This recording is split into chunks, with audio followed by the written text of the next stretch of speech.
पढ़ाई और भी मज़ेदार हो जाए जब खुद अवस्थी सर पढ़ाएं। उनसे जुड़ने के लिए उनके चैनल को सब्सक्राइब करें और बेल आइकन को दबाएं उनके लेक्चर्स को सबसे पहले देखने के लिए।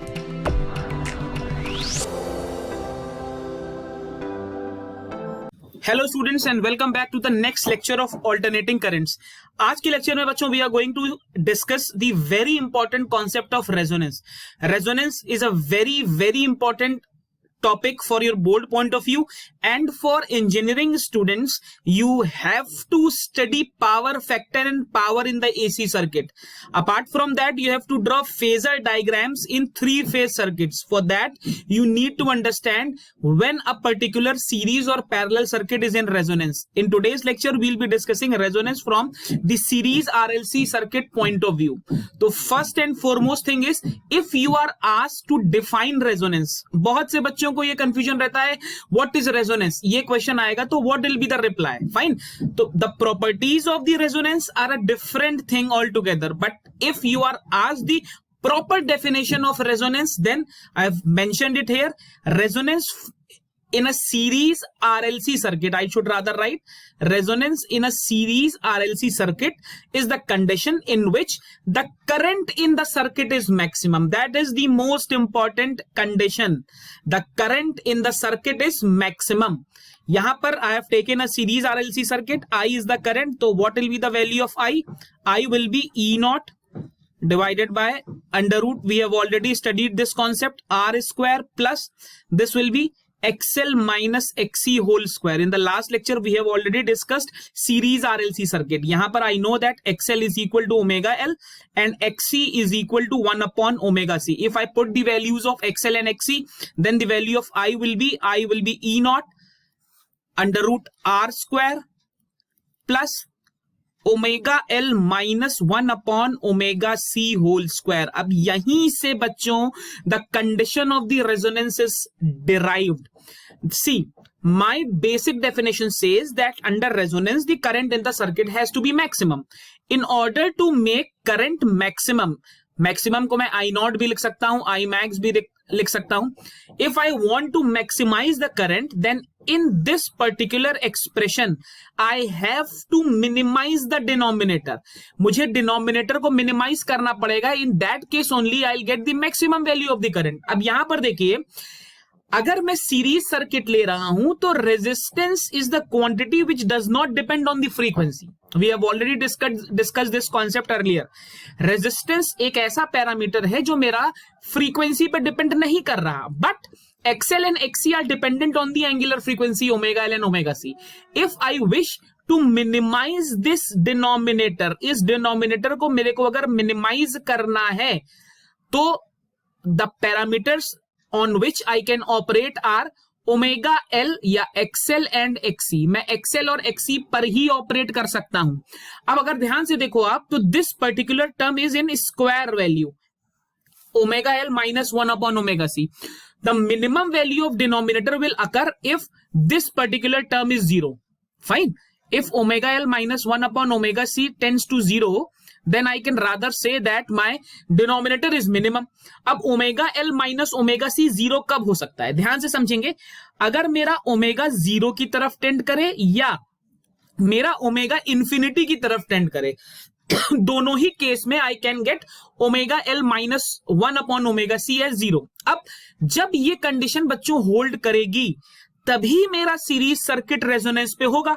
तो अगर मुझसे कोई पूछता है what is the basic condition for series resonant circuit, तो what has to be the condition? The condition should be omega L minus 1 upon omega C should be 0.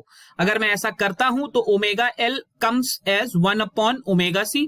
Clear? Fine. अगर मैं बोल दूं रेजोनेंट फ्रीक्वेंसी, अगर मैं बोल दूं कि रेजोनेंट फ्रीक्वेंसी है मेरी ओमेगा आर, ठीक है ना, omega R is equal to 2 pi F R. This is my angular resonant frequency and this is my resonant frequency. That is the frequency under the condition of resonance. तो यहां से I can right, भाई ये मेरे को condition तभी मिली है जब रेजोनेंस हो गया है, तो मैं I can replace omega with omega R. Fine.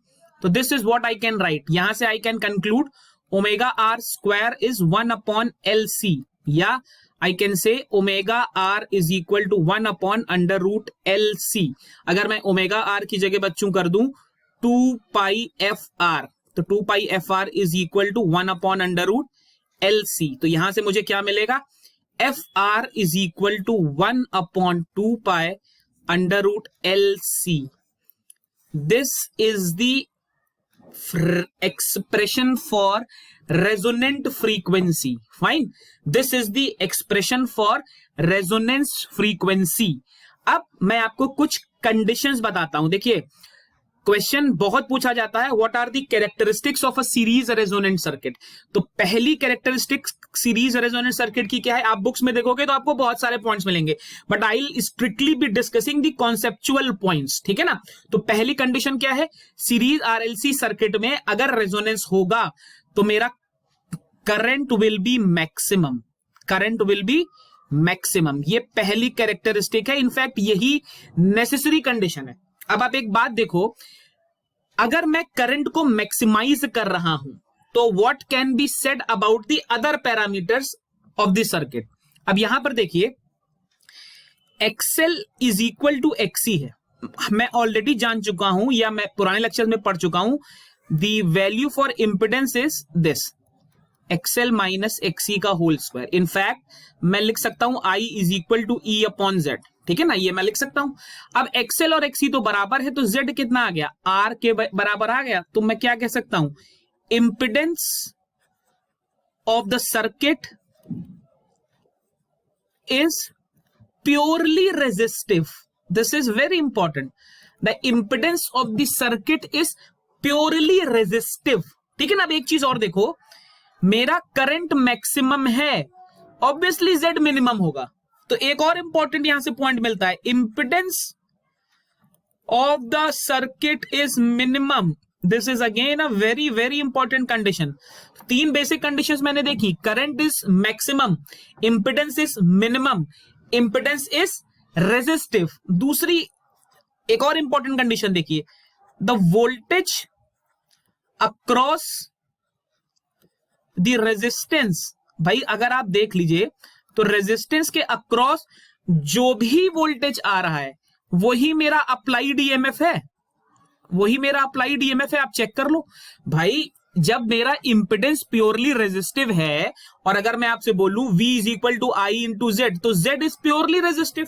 तो जो वोल्टेज मेरा रेजिस्टेंस के अक्रॉस है वही मेरा सप्लाई वोल्टेज हो गया। ये सब छोटे छोटे पॉइंट्स आपको यूज होंगे जब आप न्यूमेरिकल करोगे series RLC series resonant circuit का, ठीक है ना। अब एक और इंपॉर्टेंट चीज देखो, क्वेश्चन ये आता है, क्या मैं एल और सी के बिना रेजोनेंट सर्किट बना सकता हूं? क्या आरएल सर्किट रेजोनेट कर सकता है? बहुत ध्यान से सुनेंगे इस चीज को, क्या आरएल सर्किट रेजोनेट कर सकता है या आरसी सर्किट रेजोनेट कर सकता है? नहीं, सर्किट को रेजोनेट करने के लिए उसमें एल और सी होना जरूरी है। एलसी सर्किट ऑसिलेट कर सकता है, बट अगर आपको रेजोनेंस चाहिए तो ऐसा नहीं है कि मैं आर के साथ एल का कॉम्बिनेशन बना दूं या आर के साथ सी का कॉम्बिनेशन बना दूं तो सर्किट रेजोनेंस कर जाएगा। क्यों नहीं कर पाएगा? अब ये देखिए, सर्किट रेजोनेट इसलिए नहीं कर पाएगा क्योंकि वोल्टेज एल और सी के across, voltage across L and voltage across C are equal and out of phase. अब ये बहुत इंपॉर्टेंट टर्म है, आउट ऑफ फेज। भाई अगर मैं आपसे कह रहा हूं, बहुत ध्यान से समझिए भाई, voltage is a vector quantity, मैं वोल्टेज का एक ट्रायंगल बना सकता हूं। अब मैं आपसे कह रहा हूं कि इंपिडेंस है प्योरली रेजिस्टिव, यानी कि सर्किट में जो वोल्टेज है वो वही वोल्टेज है जो रेजिस्टर के अक्रॉस है।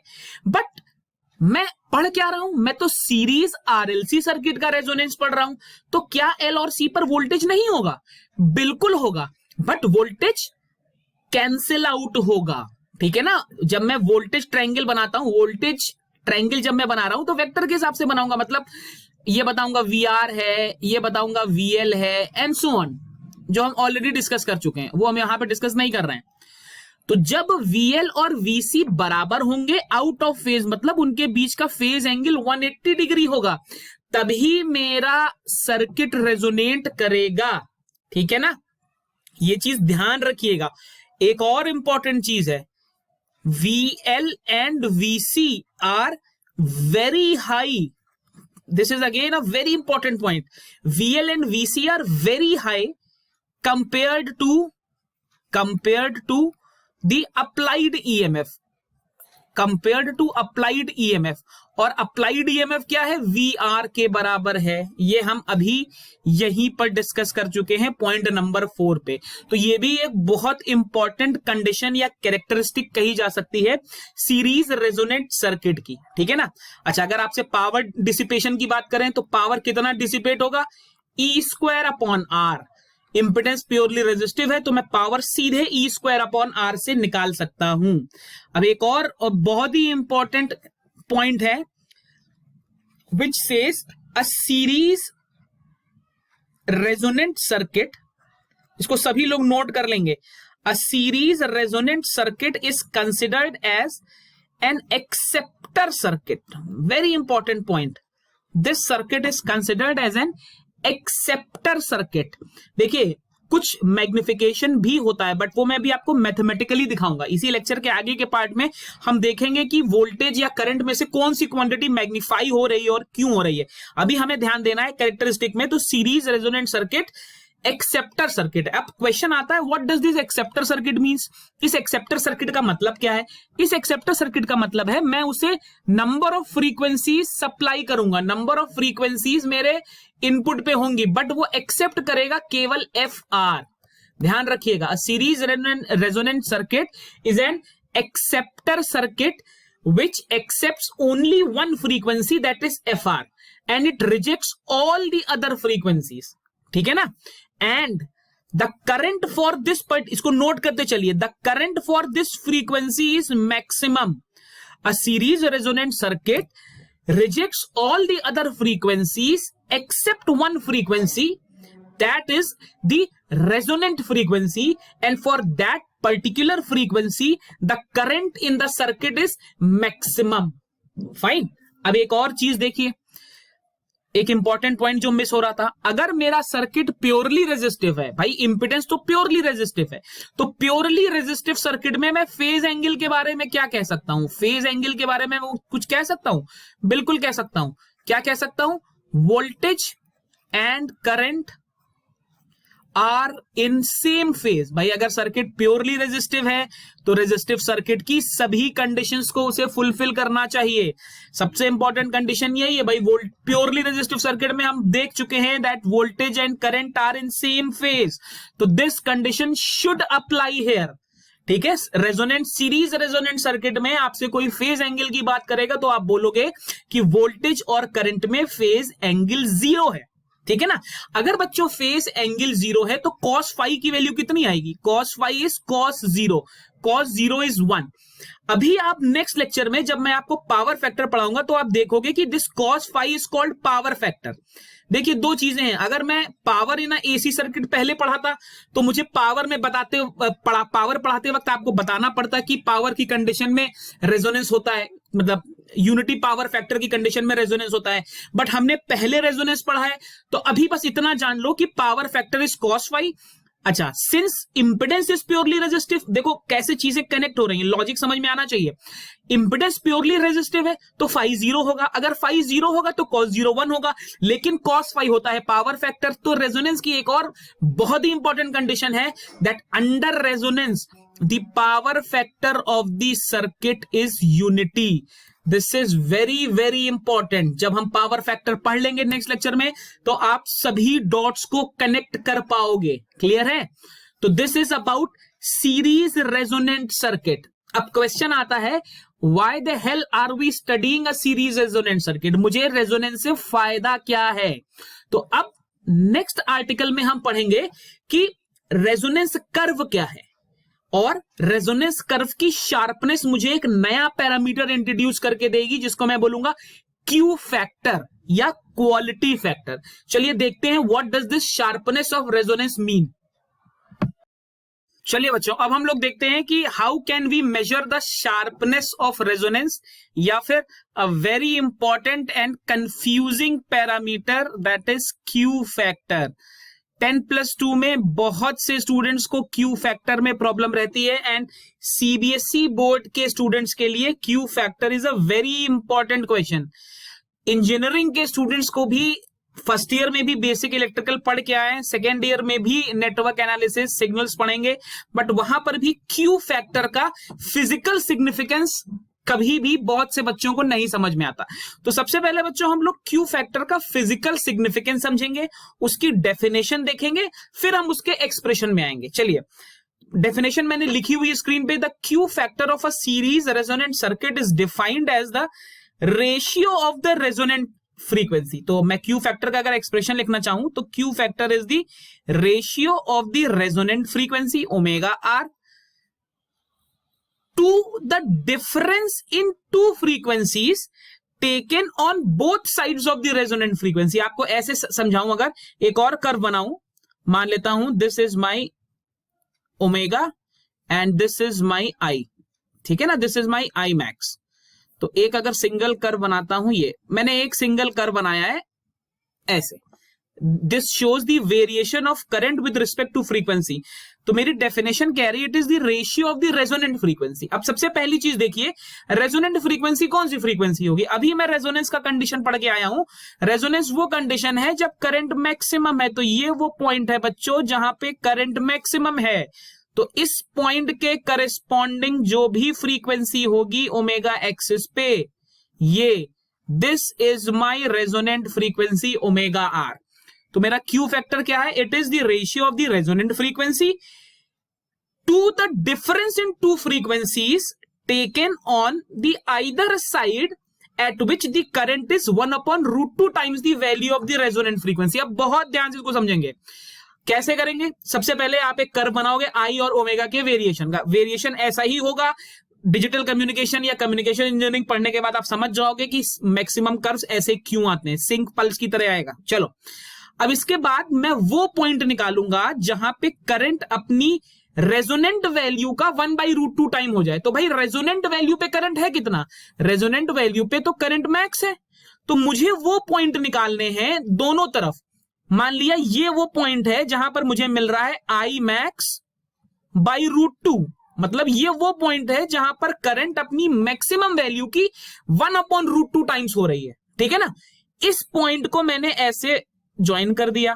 ठीक है ना? अब इन दो पॉइंट्स के करेस्पॉन्डिंग मुझे दो फ्रीक्वेंसीज मिलेंगी। मान लिया ये फ्रीक्वेंसी मिली मुझे ओमेगा 1, ऐसे यहां पे भी मुझे फ्रीक्वेंसी मिलेगी, ये फ्रीक्वेंसी मुझे मिली ओमेगा 2।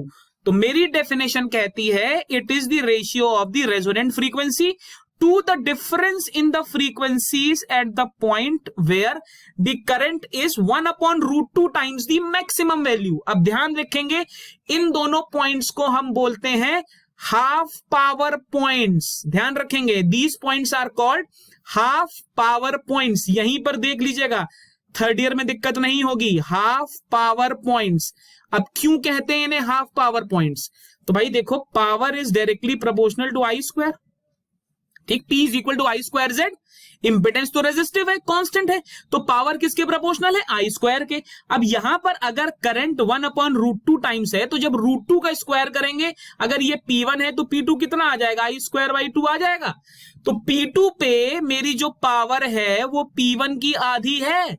तो मैं इसको दूसरी तरीके से भी कह सकता हूं, रेजोनेंट फ्रीक्वेंसी ओमेगा 1 ओमेगा 2 वाले पॉइंट वो पॉइंट हैं जहां पर पावर अपनी मैक्सिमम वैल्यू की आधी है। इनको हम हाफ पावर पॉइंट्स भी कहते हैं। ठीक है ना? ये बात ध्यान रखेंगे सभी लोग। These are called half power points as well. Fine, इसमें किसी को कोई डाउट नहीं होना चाहिए। फाइन। दूसरी चीज और देखिए, यहां पर इंपेडेंस √2 टाइम्स हो जाता है। ठीक है ना? V is equal to I into Z से जब आप निकालोगे, भाई अगर मैंने कांस्टेंट वोल्टेज कर दिया तो I1 Z1 is equal to I2 Z2। तो Z1 इज प्योरली रेजिस्टिव, इसको R मान लें। I2 कितना है? 1/√2 इंटू आई। Z2 को Z2 लेने दें, तो यहां से I कैंसिल हो जाएगा। Z2 कितना आ जाएगा? √2R। मतलब रेजिस्टेंस मेरा √2 टाइम्स हो जाएगा। इसका भी अभी मैं यूज करूंगा आगे। ठीक है ना? जब मैं क्यू फैक्टर का एक्सप्रेशन निकालूंगा तो मैं इन क्वांटिटीज का यूज करूंगा, बट अभी मैं फिजिकल सिग्निफिकेंस समझ रहा हूं। तो पहली चीज तो मुझे ये समझ में आ जाना चाहिए कि ओमेगा 1 और ओमेगा 2 कौन से पॉइंट्स हैं। थर्ड ईयर में जब आप कम्युनिकेशन इंजीनियरिंग पढ़ोगे तो आप देखोगे इनको हम 3 dB पॉइंट्स भी बोलते हैं। 3 dB पॉइंट्स। क्यों? In fact -3 dB points. क्यों बोलते हैं? क्योंकि जब आप डेसिबल्स में निकालोगे आगे की चीज है, बट अभी से ध्यान रखो, अगर डेसिबल्स में निकालोगे तो यहां पे पावर और यहां पे पावर में डिफरेंस आएगा 3 dB का, तो इनको 3 dB पॉइंट भी बोलते हैं। तो this is the basic definition of quality factor, Q is omega R upon omega 2 minus omega 1। अब यहां पर देखिए कुछ मैनिपुलेशंस हैं। ओमेगा 2 माइनस ओमेगा 1 को मैं एक टर्म नया लिख रहा हूं, 2 टाइम्स ऑफ डेल्टा ओमेगा। ठीक, 2 टाइम्स ऑफ डेल्टा ओमेगा, ध्यान रखिएगा, इसको मैं लिख रहा हूं 2 टाइम्स ऑफ डेल्टा ओमेगा। अब यहां पर मैं मैनिपुलेट क्या कर रहा हूं, ओमेगा 1 को लिख रहा हूं omega R minus delta omega, और ओमेगा 2 को बच्चों में लिख रहा हूं omega R plus delta omega. अगर ये मान लू मैं ओमेगा 1 और ओमेगा 2, अच्छा ये कैसे मैंने माना भाई? ओमेगा 1 क्या है? Omega 1 is resonant frequency minus delta omega, resonant frequency minus delta omega. ऐसा ही ओमेगा 2 क्या है? Resonant frequency plus delta omega. ठीक है ना, मतलब इतना जो हिस्सा है, ये हिस्सा, अगर ये हिस्सा डेल्टा ओमेगा है, ध्यान से देखिएगा, इसको आप समझेंगे कैसे, ये हिस्सा अगर डेल्टा ओमेगा है तो ये भी हिस्सा डेल्टा ओमेगा ही होगा, ये भी हिस्सा डेल्टा ओमेगा ही होगा। तो ओमेगा 1 को मैं कैसे लिख सकता हूं? ओमेगा 1 कितना लेंथ है? ये लेंथ है, ये लेंथ, ये है ओमेगा लेंथ। अगर मैं आपको लेंथ वाइज समझाना चाहूं, मतलब परसेप्शन आपको समझ में आना चाहिए, क्योंकि आप ऐसे कैसे मान लोगे कि मैंने कह दिया omega 1 is omega R minus delta omega. तो मैं आपको लॉजिकल रीजन दे रहा हूं भाई, this length is omega R, इतना लेंथ ओमेगा R है, ठीक है ना, this length is omega R। इसमें से मैं जब डेल्टा ओमेगा हटा दूंगा तो मुझे ओमेगा 1 मिल जाएगा। ऐसे ही जब मैं ओमेगा R में डेल्टा ओमेगा ऐड कर दूंगा तो मुझे ओमेगा 2 मिल जाएगा। ठीक है ना, तो ये चीज मैं ग्राफ से उठा रहा हूं, I am taking this particular point from the graph. I hope you all students, all you guys understand this particular part. ठीक है ना, अब ये जो बच्चों 2 डेल्टा ओमेगा है भाई, 2 डेल्टा ओमेगा क्या है? इस ग्राफ में ये रीजन ही तो 2 डेल्टा ओमेगा है, ये दिस वन। अगर मैं ब्लू से दिखाऊं तो this region is 2 delta omega. This 2 delta omega is called bandwidth. Bandwidth भाई, अगर आप सभी ने बैंडविड्थ की बेसिक डेफिनेशन तो आज तक पढ़ी होगी। बैंडविड्थ क्या है? Band is the range of frequencies. ठीक है ना, कहीं पर भी बैंडविड्थ की बात आती है तो bandwidth is basically the range of frequencies. तो ये जो ये रीजन है, ये वाला रीजन, ये फ्रीक्वेंसीज का रेंज ही तो है। ये ओमेगा 2 माइनस ओमेगा 1 क्या है? ये ओमेगा 2 है और ये ओमेगा 1 है। तो जब इसको माइनस कर रहा हूं तो मुझे इस बैंड की फ्रीक्वेंसीज ही तो मिल रही हैं। तो 2 डेल्टा ओमेगा इज बैंडविड्थ। अगर ये बैंडविड्थ है तो मैं Q को क्या लिख सकता हूं? Q is resonant frequency, resonant frequency divided by bandwidth. यहां पे क्वालिटी फैक्टर का एक और इंपॉर्टेंट एक्सप्रेशन आ गया। अब आप लोग सोच रहे होंगे कि अभी तक सर ने ग्राफ तो समझाया ही नहीं जो सबसे पहले बना रखा था। अब ध्यान से देखिए, Q फैक्टर मुझे हमेशा शार्पनेस ऑफ रेजोनेंस बताता है। शार्पनेस ऑफ रेजोनेंस, देखिए 3 कर्व मैंने बनाए हैं, तीनों कर्व अलग अलग रेजिस्टेंस की वैल्यू के लिए हैं। ठीक, यहां पर क्या दिख रहा है मुझे? जैसे जैसे मैं रेजिस्टेंस की वैल्यू कम कर रहा हूं, देखिए मेरा कर्व और शार्प होता जा रहा है। ये कर्व देखिए, ये कर्व ज्यादा शार्प है। इस कर्व की बात करूं तो ये कर्व इससे कम शार्प है, और अगर इस कर्व की बात करूं तो ये मुझे लगभग फ्लैट ही दिखाई दे रहा है। तो मेरा लॉजिक कहता है कि अगर मैं रेजिस्टर की वैल्यू बढ़ाऊंगा तो मेरा रेजोनेंस कर्व फ्लैट होता जाएगा। अगर मुझे शार्पनेस चाहिए, अगर मुझे पीक चाहिए, तो मुझे रेजिस्टेंस की वैल्यू घटानी पड़ेगी। तो ये जो शार्पनेस ऑफ रेजोनेंस है, अगर मैं फिजिकल सिग्निफिकेंस की बात करूं Q फैक्टर के, तो Q factor is nothing but it tells you the sharpness of resonance. It tells you the sharpness of resonance. अब जरा शार्पनेस ऑफ रेजोनेंस को बैंडविड्थ से रिलेट करके देखो। मैं आपको 2-3 चीजें दिखा रहा हूं। मान लीजिए मैंने 3 कर्व बनाए, एक कर्व मैंने ये बनाया, एक कर्व मैंने ये बनाया, और एक कर्व मैंने ये बनाया। ठीक है ना, ये वो पॉइंट्स हैं जहां पर, या जिसको मैं हाफ पावर पॉइंट्स कह रहा था। अब आप मुझे देख के बताओ कि बैंडविड्थ सबसे ज्यादा किस में लग रही है? भाई ये जो रीजन है, ये रीजन सबसे बड़ा लग रहा है मुझे, तो ये बैंडविड्थ सबसे ज्यादा है भाई। This bandwidth is highest highest, ये मुझे थोड़ा कम लग रहा है, ये मुझे थोड़ा कम लग रहा है, तो ये बैंडविड्थ इज मॉडरेट। बहुत ध्यान से समझना ये फिजिकल सिग्निफिकेंस, ये कम्युनिकेशन इंजीनियरिंग के लिए बहुत जरूरी है। यहां पर देखो, यहां पर मुझे बैंडविड्थ सबसे लोवेस्ट लग रही है। भाई बैंडविड्थ क्या है? इस फ्रीक्वेंसी और इस फ्रीक्वेंसी का डिफरेंस ही तो है। ये ओमेगा 1 होगा, ये ओमेगा 2 होगा, यहां पे ये ओमेगा 1 होगा, ये ओमेगा 2 होगा, यहां पर ये ओमेगा 1 होगा और ये ओमेगा 2 होगा। तो यहां पर आप देखो, ये बैंड सबसे छोटा है, ये बैंड उससे बड़ा है और ये बैंड बच्चों सबसे बड़ा है। तो मैं क्या देख रहा हूं, मैं जैसे जैसे बैंडविड्थ बढ़ाता जा रहा हूं, मेरे कर्व का शार्पनेस कम होता जा रहा है। शार्पनेस कम होता जा रहा है मतलब कर्व फ्लैट होता जा रहा है। तो क्या मैं यहां पर कह सकता हूं, और मैं यहां पर फॉर्मूले से भी देख रहा हूं, Q factor is inversely proportional to bandwidth. Very very important question. मतलब अगर मैं बैंडविड्थ बढ़ाऊंगा तो Q फैक्टर कम होगा, ठीक है ना। अगर मैं बैंडविड्थ बढ़ाऊंगा तो Q फैक्टर कम होगा। Q फैक्टर क्या बता रहा है? Q फैक्टर बच्चों मैंने अभी आपको बताया, बता रहा है शार्पनेस ऑफ रेजोनेंस। मतलब अगर मैं बैंडविड्थ बढ़ाऊंगा तो कर्व फ्लैट होता जाएगा, कर्व फ्लैट होता जाएगा तो शार्पनेस ऑफ रेजोनेंस घटती जाएगी। ये है इसका फिजिकल सिग्निफिकेंस। क्लियर है?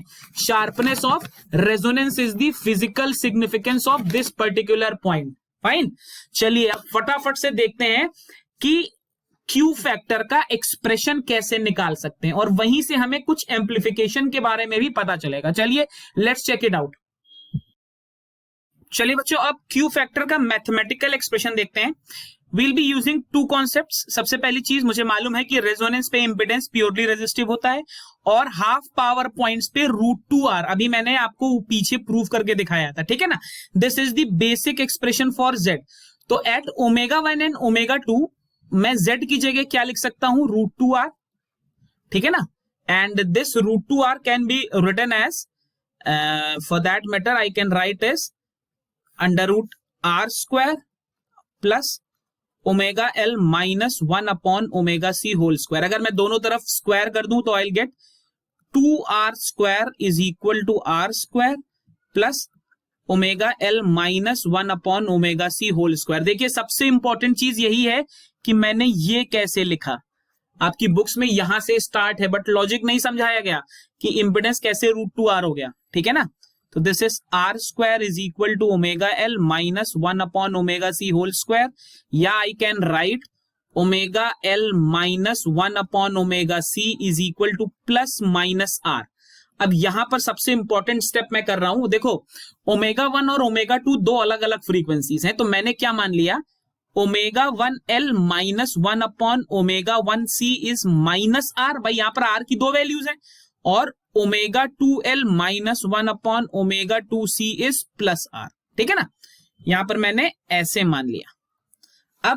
अब if I add equation 1 and 2, if I add equation 1 and 2, adding 1 and 2, what will I get? I'll get omega 1 plus omega 2 into L minus 1 upon C, 1 upon omega 1 plus 1 upon omega 2 is equal to minus R plus R, ठीक है ना। तो यहां से मुझे क्या मिल गया बच्चों, ओमेगा 1 प्लस ओमेगा 2 अगर मैं कॉमन ले लूं तो I'll get L minus 1 upon C is equal to, no sorry this will be, एक स्टेप इसको करते हैं, upon L minus 1 upon C, this will be omega 1 plus omega 2 divided by omega 1 omega 2 is equal to 0, ठीक है ना, ऐसे होगा। अब यहां पर मैं क्या करूं, अगर मैं ओमेगा 1 प्लस ओमेगा 2 को कॉमन ले लूं, ध्यान से देखेंगे, अगर मैं ओमेगा 1 प्लस ओमेगा 2 को कॉमन ले लूं तो मुझे मिलेगा L minus 1 upon C omega 1 omega 2 is equal to 0। तो यहां से मुझे मिलेगा L is equal to 1 upon C omega 1 omega 2, या इसको ऐसे लिख रहा हूं, omega 1 into omega 2 is equal to 1 upon LC। ये पहला रिजल्ट मुझे मिलेगा, इसको मैंने मान लिया इक्वेशन अल्फा, ठीक है ना। अब मैं क्या करूं बच्चों, इक्वेशन 1 को और 2 को माइनस कर दूं। ध्यान से देखेंगे ये मेरी इक्वेशंस थी, these were my equations, equation 1 and equation 2। अगर मैं इन्हें माइनस करूंगा तो देखेंगे क्या मिल रहा है। आई विल गेट, यहां पर मुझे मिलेगा, इनफैक्ट मैं 2 - 1 करूं क्योंकि मैं ओमेगा 2 - ओमेगा 1 पे ऑपरेट कर रहा हूं, तो I should rather do equation 2 - 1। तो मुझे क्या मिलेगा, ओमेगा 2 - ओमेगा 1, ठीक है ना, L common, plus 1 upon C, this will be plus 1 upon C. मैं सीधे एलसीएम ले लूं, ओमेगा 1 ओमेगा 2, तो मुझे यहां पर मिल जाएगा omega 2 - omega 1 and this will be 2r। ध्यान से देखेंगे इस स्टेप को, this will be 2r। Fine. अब यहां से बच्चों मैं क्या कॉमन ले लूं, ओमेगा 2 - ओमेगा 1 कॉमन ले लूं। ओमेगा 2 - ओमेगा 1 अगर मैंने यहां पर कॉमन ले लिया तो मुझे क्या मिलेगा, L plus 1 upon C omega 1 omega 2, this is equal to 2r। ठीक है ना। अब ओमेगा 1 इंटू ओमेगा 2 की जगह मैं ये वैल्यू यहां पे I can put this value. तो अगर मैं यहां पर ये वैल्यू पुट कर दूं तो ध्यान से देखेंगे, यहां पर सॉल्व कर रहा हूं, omega 2 - omega 1, this will be L plus 1 upon C into 1 upon LC, this will be 2r। C gets cancelled, L ऊपर आ जाएगा, 2 टाइम्स हो जाएगा, तो 2L omega 2 - omega 1 is equal to 2r। 2 से 2 gets cancelled and I will be getting omega 2 - omega 1 will be r upon L। ठीक है ना, this is my equation beta. अब मैं वापस आता हूं अपने बेसिक फॉर्मूले पे क्यू फैक्टर के। भाई मेरे को तो एक्सप्रेशन निकालना है, तो क्यू फैक्टर का बेसिक एक्सप्रेशन है omega r upon omega 2 - omega 1। तो यहां पर क्या लिख सकता हूं, omega r into L divided by r। तो this is the basic expression for Q factor. ठीक है ना। अब जरा ध्यान से देखिए, यहां पर कुछ मैनिपुलेशंस भी किए जा सकते हैं।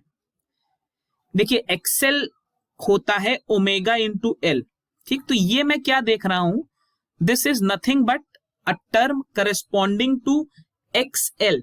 ठीक है ना, and this is the term corresponding to R. अगर मैं ऊपर और नीचे मल्टीप्लाई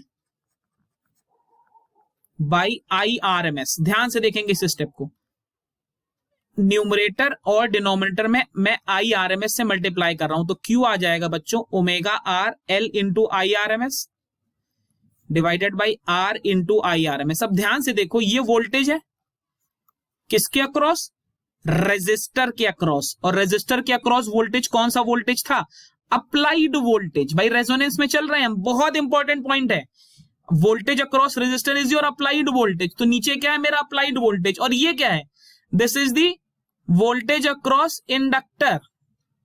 इंडक्टर या कैपेसिटर भी हो सकता है भाई, यहां पर मैं वोल्टेज ड्रॉप अक्रॉस इंडक्टर, या भाई इसी चीज को मैं कैपेसिटर के टर्म्स में भी लिख सकता हूं। तो मैं क्या यहां पर लिख सकता हूं कि Q is the V drop across L और C divided by applied voltage, divided by applied voltage. अब एक बात बताइए, प्रॉपर्टीज में मैंने आपको बताया था कि इंडक्टर के अक्रॉस वोल्टेज बढ़ेगा। ठीक है ना, अगर ये चीज बढ़ रही है अप्लाइड वोल्टेज से, तो क्या मुझे यहां पर मैग्निफिकेशन नहीं मिल रहा। आप ऑप्टिक्स में पढ़ते हो मैग्निफिकेशन, यहां पर मैग्निफिकेशन मिल रहा है किसका, वोल्टेज का। तो क्या मैं कह सकता हूं series RLC circuit is a voltage magnification circuit, बिल्कुल कह सकता हूं, this can be a voltage magnification circuit. अब यहां पर देखो, मैंने यहां पर कैपेसिटर लिखा हुआ था ऑब्लिक करके, तो आपको डाउट हो रहा है कि कैपेसिटर कैसे हो सकता है, कैपेसिटर कैसे आ सकता है। तो जरा ध्यान से देखिए, ओमेगा R की वैल्यू हम ऑलरेडी प्रूव कर चुके हैं √LC, है ना। तो यहां से मैं ओमेगा R स्क्वायर की वैल्यू क्या निकाल सकता हूं, 1 अपॉन LC। बहुत ध्यान से देखेंगे ये चीज, दिस इज 1 अपॉन LC। तो ओमेगा R स्क्वायर को कोई डाउट नहीं रहना चाहिए, omega R into omega R लिख लें, इसको लिख लें 1 अपॉन LC एक एल को ऊपर ले जाएं तो omega R into L is equal to 1 omega R into C. अब जरा ध्यान से देखो, क्या ये एक्सएल और ये एक्सी नहीं है? बिल्कुल एक्सएल और एक्सी है। तो आप देखो, जो मैंने आपको शुरू में कहानी बताई थी कि एक्सएल और एक्सी सेम होंगे तो ही रेजोनेंस होगा, क्यू फैक्टर के एक्सप्रेशन से अल्टीमेटली मैं वहीं पर पहुंच गया। ये बहुत इंपॉर्टेंट कंक्लूजन है, ये आपका कॉन्सेप्ट बिल्ड करता है। जो आपके दिमाग में डाउट रहता है कि ये टर्म आया कैसे, तो ये वो मैथमेटिकल एक्सप्रेशन है जो आपको समझाता है कि ये टर्म आया कैसे। अब यहां पर देखो जरा, क्या मैं इसको क्यू फैक्टर को ऐसे नहीं लिख सकता? 1 ओमेगा आर इंटू सी लिख सकता हूं भाई। क्यू फैक्टर को अगर मैं ऐसे लिख सकता था तो मैं इसको ऐसे भी लिख सकता हूं, बिल्कुल लिख सकता हूं, ठीक है ना? लॉजिक क्लियर है आपको? ओमेगा आर एल को मैं 1 ओमेगा आर सी लिख रहा हूं, ठीक है ना?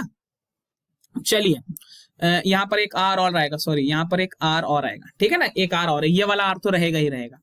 अब यहां पर देखिए, इस एक्सप्रेशन से आइए, यहां से इस एक्सप्रेशन से मैं और कैसे लिख सकता हूं इस वैल्यू को? भाई मैं ओमेगा आर को और कैसे लिख सकता हूं? जरा ध्यान से देखिएगा, किसी भी एक्सप्रेशन में जरा ये वैल्यू पुट करके देखिए, ये वैल्यू क्यू की जगह अगर मैं लिख दूं, ओमेगा यहां पे चलते हैं, ओमेगा आर की जगह मैंने 1/√LC रख दिया, यहां पर एल को रहने दिया, यहां पर आर को रहने दिया। तो अब देखो, ये वाला जो एल है और ये वाला जो रूट एल है, ये क्या बना देगा? ये 1/r तो बाहर हो गया। क्या ये ऐसा एक्सप्रेशन मुझे नहीं देगा? तो क्या ये मेरा एक और इंपॉर्टेंट एक्सप्रेशन नहीं आ गया क्वालिटी फैक्टर का? देखो, क्वालिटी फैक्टर के और रेजोनेंट फ्रीक्वेंसी के कितने सारे एक्सप्रेशन बन गए। इसीलिए बच्चों को इसमें कंफ्यूजन रहता है। रीजन ये है कि भाई आपको एक साथ 5-6 फॉर्मूले दिख जाते हैं, आप रटने की कोशिश करते हो बट रट नहीं सकते इतने फॉर्मूले। केवल लॉजिक याद रखना है। लॉजिक क्या है? Q factor is the ratio of the resonant frequency to the bandwidth, और बैंडविड्थ क्या है? ओमेगा 2 माइनस ओमेगा 1, ठीक है ना? उसके बाद हमने जो सबसे इंपॉर्टेंट चीज यहां पर यूज की है वो ये है कि omega 1 omega 2 are half power points. वो देखो तीन चीजें हैं, तीनों चीजें मैं लिख रहा हूं। ओमेगा 1 और ओमेगा 2 को मैं, ओमेगा 1 एंड ओमेगा 2 को मैं 3 तरीके से लिख सकता हूं। पावर वो है जो हाफ हो जाती है इन पॉइंट्स पे, किसकी? मैक्सिमम की, ऑफ मैक्सिमम वैल्यू, ठीक है ना? इसको नोट कर लेंगे सभी लोग। करंट कितना हो जाता है? 1/√2 हो जाता है, किसका? Of maximum value. इंपिडेंस कितना हो जाता है? इंपिडेंस हो जाता है बच्चों √2 टाइम्स किसका? मैक्सिमम वैल्यू का। तो ये 3 चीजें मुझे ध्यान रखनी है। ये है मेरा हाफ पावर पॉइंट। अगर ये लेक्चर आपने ध्यान से समझ लिया और इसके नोट्स बना लिए, नहीं समझ में आया पॉज करके फिर से देखो। 10+2 में ही इसको पढ़ लो। अगर आगे आपको साइंस की पढ़ाई करनी है तो रेजोनेंस एसी सर्किट सा पाला हर साल पढ़ना है, और यही वो टॉपिक है जो हमेशा आपको परेशान करने वाला है आगे भी। तो मेक श्योर आपको ये लॉजिक यहीं पर क्लियर हो जाए। चलिए, with this we come to the end of this very interesting and important topic. I hope आप सभी को समझ में आया होगा। As I always say, in case you have found the content of the lecture worthy enough, do like it, share it amongst your friends. If you haven't subscribed the channel yet, do subscribe it.